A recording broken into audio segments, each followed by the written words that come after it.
दोस्तों, आज की क्लास जीएस की क्लास होगी। इसमें आपको विभिन्न परीक्षाओं में आए हुए जीएस के क्वेश्चन दिखेंगे और उनकी व्याख्या के साथ क्लास को अंत तक देखें। तो चलिए क्लास शुरू करते हैं। पहला क्वेश्चन है, टाइगर लीजन या फ्री इंडिया लीजन के संस्थापक कौन थे? ए. लाला हरदयाल, बी. सुभाष चंद्र बोस, सी. सोहन सिंह भाखना, डी. विनायक दामोदर सावरकर। सही आंसर है बी. सुभाष चंद्र बोस। भारतीय स्वतंत्रता संग्राम के दौरान फ्री इंडियन लीजन की स्थापना सुभाष चंद्र बोस द्वारा की गई थी। 1941 को सुभाष चंद्र बोस जर्मनी गए और वहां पर हिटलर से मुलाकात की। उन्होंने जर्मनी एवं इटली में बंदी रूप से रह रहे भारतीय सैनिकों को एकत्रित कर मुक्ति सेना का गठन किया। जापान में रह रहे भारतीय क्रांतिकारी रासबिहारी बोस ने टोक्यो में आयोजित एक सम्मेलन में आज़ाद हिंद फौज एवं भारतीय स्वतंत्रता लीग की घोषणा की। 20 जून 1943 को सुभाष चंद्र बोस को इस सेना की जिम्मेदारी सौंपी गई। 21 अक्टूबर 1943 को इन्होंने सिंगापुर में स्वतंत्रता भारत की अस्थायी सरकार का गठन किया। अगला क्वेश्चन है, अचल पूंजी के उपभोग को बातानार्स के रूप में भी जाना जाता है। ए. मूल्यह्रास, बी. निवल निवेश, सी. सकल निवेश, डी. मूल्य वृद्धि। सही आंसर है ए. मूल्यह्रास। अचल पूंजी को स्थिर पूंजी भी कहते हैं।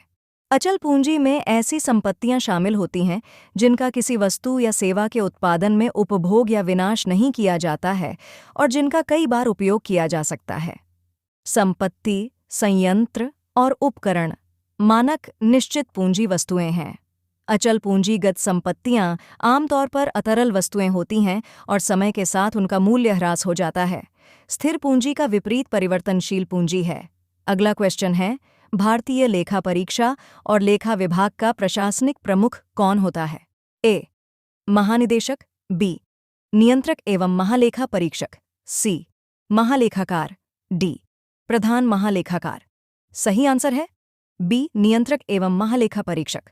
भारत के नियंत्रक और महालेखा परीक्षक controller and auditor general of India (CAG) Bharat के संविधान के तहत एक स्वतंत्र प्राधिकरण है। यह भारतीय लेखा परीक्षा और लेखा विभाग, Indian audit and accounts department का प्रमुख और सार्वजनिक क्षेत्र का प्रमुख संरक्षक है।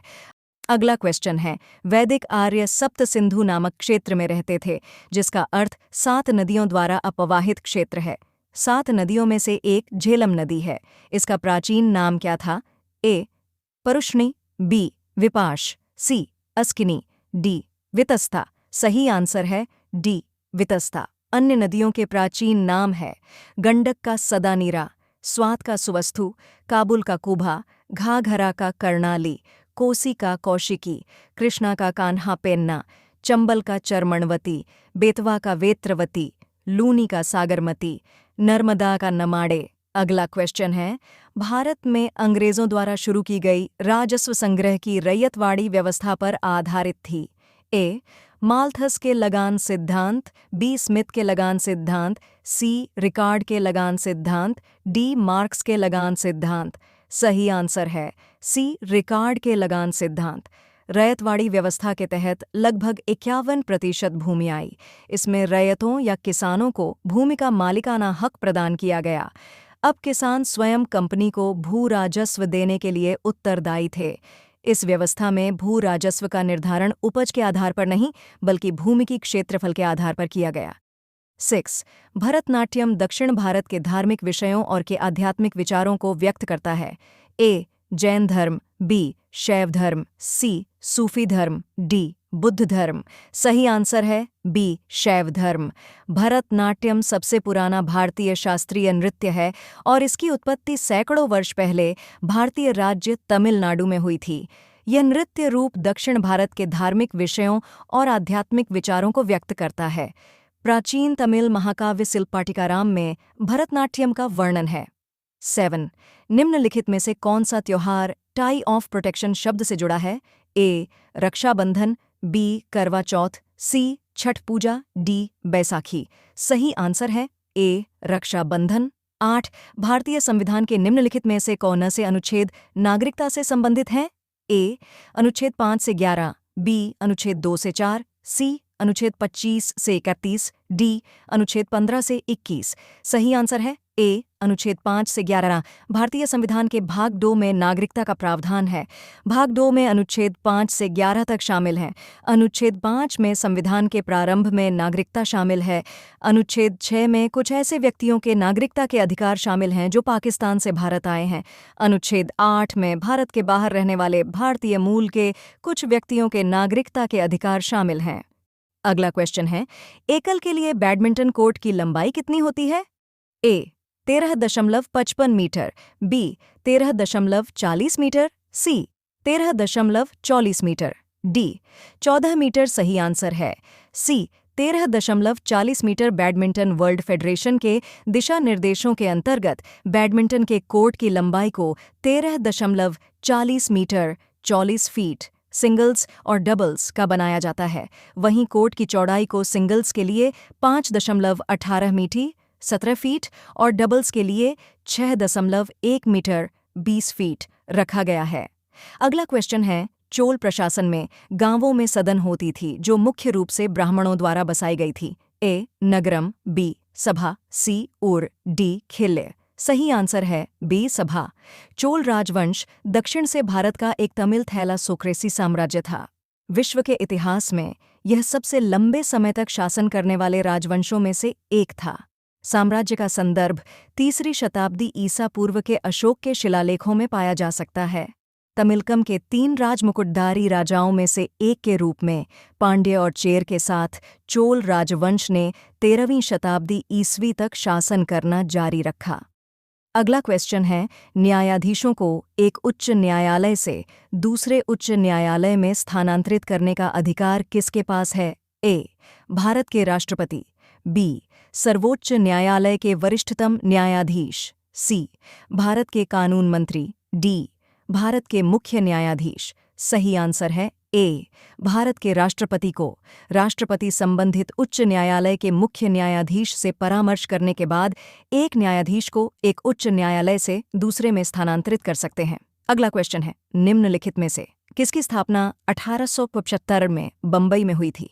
ए अलीगढ़ आंदोलन, बी सत्यशोधक समाज, सी आर्य समाज, डी ब्रह्म समाज। सही आंसर है सी आर्य समाज। आर्य समाज एक हिंदू सुधार आंदोलन है जिसकी स्थापना स्वामी दयानंद सरस्वती ने 1876 में बंबई में मथुरा के स्वामी विरजानंद की प्रेरणा से की थी। यह एक एकेश्वरवादी भारतीय हिंदू सुधार आंदोलन है जो वेदों के अभ्रांत अधिकार में विश्वास के आधार पर मूल्यों और प्रथाओं को बढ़ावा देता है। आर्य समाज की स्थापना स्वामी दयानंद सरस्वती ने 1875 में बंबई में की थी। आर्य समाज से संबंधित 10 सिद्धांत हैं। प्रसिद्ध स्वतंत्रता सेनानी लाला लाजपत राय उनके शिष्य थे। स्वामी दयानंद सरस्वती को भारतीय राष्ट्र के पितामह के रूप में जाना जाता है। स्वामी दयानंद सरस्वती का मूल नाम मूलशंकर था।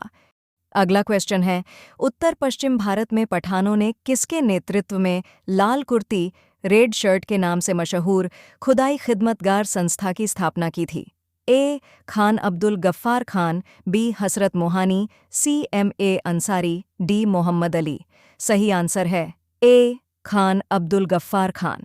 खान अब्दुल गफ्फार खान ने वर्ष 1929 में खुदाई खिदमतगार सर्वेंट ऑफ गॉड आंदोलन की शुरुआत की। सामान्य लोगों की भाषा में वे सुर्खपोश थे। खुदाई खिदमतगर आंदोलन गांधी जी के अहिंसात्मक आंदोलन से प्रेरित था। खुदाई खिदमतगार उत्तर पश्चिम सीमा प्रांत में पख्तून स्वतंत्रता सेनानी अब्दुल गफ्फार खान के नेतृत्व में संचालित ब्रिटिश शासन के विरुद्ध एक अहिंसक आंदोलन था। समय के साथ साथ इस आंदोलन ने राजनीतिक रूप धारण कर लिया था, जिसके कारण इस क्षेत्र में आंदोलन की बढ़ती ख्याति अंग्रेजों की नज़र में आ गई।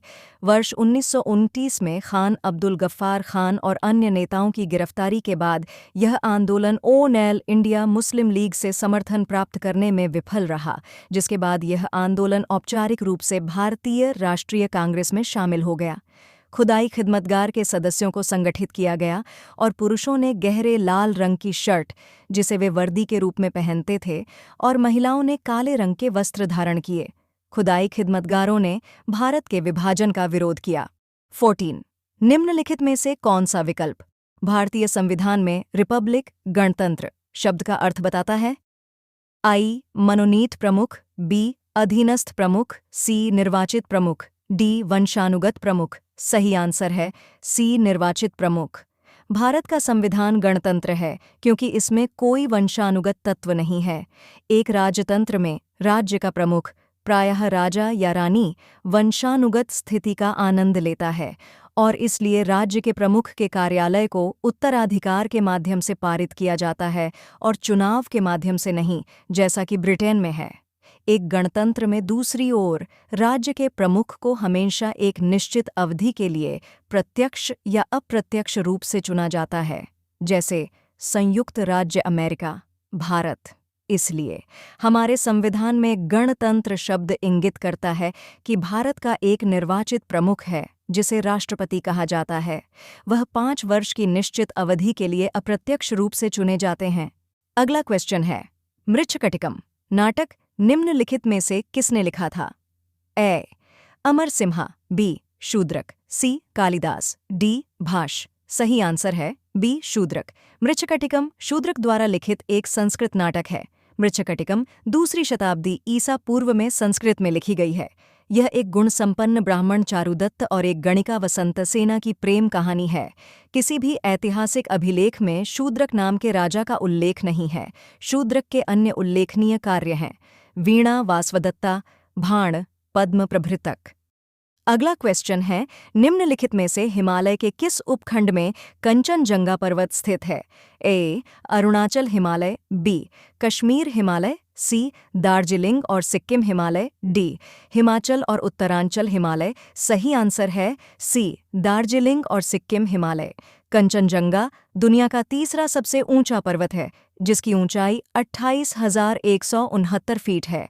यह सिक्किम राज्य, पूर्वोत्तर भारत और पूर्वी नेपाल के बीच की सीमा पर पूर्वी हिमालय में दार्जिलिंग, सिक्किम के उत्तर पश्चिम में 46 मील की दूरी पर स्थित है। पर्वत ग्रेट हिमालय रेंज का हिस्सा है, जिसकी भुजाएं उत्तर, दक्षिण, पूर्व और पश्चिम तक फैली हुई हैं। पर्वत और उसके हिमनदों में गर्मियों के मानसून के मौसम में भारी हिमपात होता है और सर्दियों के दौरान हल्की बर्फबारी होती है। व्यक्तिगत शिखर 4 मुख्य लकीरों द्वारा पड़ोसी चोटियों से जुड़ते हैं, जिसमें से 4 ग्लेशियर हैं: झेमू पूर्वोत्तर, तल्लुंग दक्षिण पूर्व, यालुंग दक्षिण पश्चिम और कंचनजंगा उत्तर पश्चिम। अगला क्वेश्चन है, दिए गए विकल्पों में से असत्य कथन का चयन कीजिए। से कायांतरित चट्टानें साधारण रूप से पृथ्वी की सतह के काफी नीचे होने, उच्च तापमान और इसके ऊपर चट्टान की परतों के अधिक दाब होने के कारण बन सकती हैं। बी. बैकाल चट्टानें विलयन से अवक्षेपित घुलित सामग्री से बनती हैं। सी. अवसादी चट्टानें जल निकायों के भीतर और पृथ्वी की सतह पर उस सामग्री के जमाव और उसके बाद के सीमेंटीकरण से बनती हैं। डी. मैग्मा या लावा के ठंडा होने और जमने से आग्नेय चट्टान का निर्माण होता है। सही आंसर है बी. बैकाल चट्टानें विलयन से अवक्षेपित घुलित सामग्री से बनती हैं। अगला क्वेश्चन है, के. ए. नजीब बनाम भारत संघ का मामला निम्नलिखित में से किस अनुच्छेद के तहत अधिकारों के उल्लंघन से संबंधित है? ए. अनुच्छेद 21 बी, अनुच्छेद 19 सी, अनुच्छेद 19 डी, अनुच्छेद 14। सही आंसर है ए. अनुच्छेद 21। के. ए. नजीब एक कट्टरपंथी समूह के सदस्य पर 2010 में केरल के थोडुपुझा में प्रोफेसर टी.जे. जोसेफ पर हमले की सुविधा देने का आरोप लगाया गया था। नजीब को पहली बार 2015 में गैर कानूनी गतिविधियों रोकथाम के तहत राष्ट्रीय जांच एजेंसी (एनआईए) द्वारा गिरफ्तार किया गया था। सुप्रीम कोर्ट ने संविधान के अनुच्छेद 21 के तहत संरक्षित त्वरित सुनवाई के उत्तरदाताओं के अधिकार का हवाला दिया। अगला क्वेश्चन है, निम्नलिखित में से कौन सी भाषा तिब्बती बर्मी भाषा परिवार से संबंधित है? ए. टूलू, बी. असमिया, सी. उड़िया, डी. त्रिपुरी। सही आंसर है डी. त्रिपुरी। भाषाओं के मुख्य रूप से 4 परिवार हैं। इंडो यूरोपीय परिवार, इसमें संस्कृत, असमिया, गुजराती, हिंदी, कश्मीरी और सिंधी शामिल हैं। एशियाई भाषाएं जैसे फारसी और कई यूरोपीय भाषाएं जैसे अंग्रेजी, फ्रेंच, जर्मन, ग्रीक, इतालवी और स्पेनिश भी इसी परिवार से संबंधित हैं। तिब्बत बर्मन परिवार, उत्तर पूर्व में प्रयुक्त भाषाएं तिब्बती बर्मन परिवार की हैं। द्रविड़ परिवार, तमिल, तेलुगु, कन्नड़ और मलयालम जैसी भाषाएं द्रविड़ परिवार से संबंधित हैं। ऑस्ट्रो एशियाई परिवार, झारखंड और मध्य भारत के कुछ हिस्सों में बोली जाने वाली भाषाएं ऑस्ट्रो एशियाई परिवार से संबंधित हैं। अगला और आज का अंतिम क्वेश्चन है, अंतर्राष्ट्रीय बालिका दिवस कब मनाया जाता है? 13 अक्टूबर को, बी 14 अक्टूबर को, सी 11 अक्टूबर को, डी 12 अक्टूबर को। सही आंसर है 11 अक्टूबर को। दुनिया भर में हर साल 11 अक्टूबर को अंतर्राष्ट्रीय बालिका दिवस मनाया जाता है। इस दिन के मनाने की शुरुआत यूनाइटेड नेशन (यूएन) ने सन 2011 में की थी।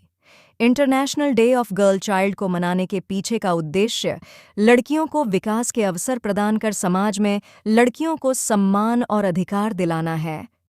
दोस्तों, आज की क्लास आपको कैसी लगी कमेंट करके ज़रूर बताएं।